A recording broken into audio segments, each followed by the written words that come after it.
जिसको शहबाज शरीफ की हुकूमत ने और बच्चा जमुरा की हुकूमत ने बंद कर दिया था, वो हमने इतनी तेजी से शुरू किया है कि अल्हम्दुलिल्लाह आप देखेंगे कि हर जगह ये कार्ड पहुंचेगा, देहातों में पहुंचेगा, पंजाब के एक एक कोने में पहुंचेगा।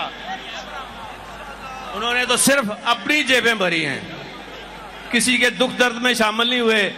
पाबंदी लगा दीजिए कि बिजली जो है ये इस्तेमाल होती है, ताजरों के सारा कारोबार ठप कर दिया। मैंने इंशाल्लाह इमरान खान साहब के विजन को देखते हुए आते ही, अभी मुझे एक हफ्ता भी नहीं हुआ, आते ही मैंने कहा ओ ताजरों, तुम्हारे लिए खोल दिए गए हैं बाजार, जाओ अपनी दुकानें खोलो और फजर की नमाज से लेकिन पहले घर पहुंच जाओ।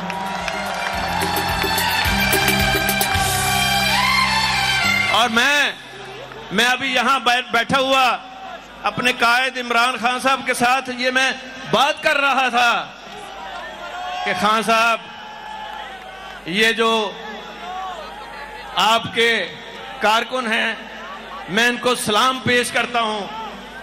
इन खवातीन को, बच्चों को, इनकी जुर्रत को, हिम्मत को, इस्तकामत को सलाम पेश करता हूं, जिन्होंने 25 मई को पूरा दिन पूरी रात बदतरीन पुलिस तशद्दुद के और खौफनाक शेलिंग का मुकाबला किया।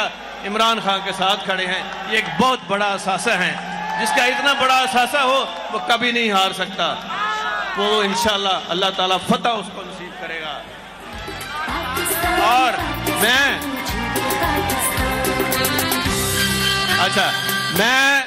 मैं ये कहना चाहता हूं कि इंशाल्लाह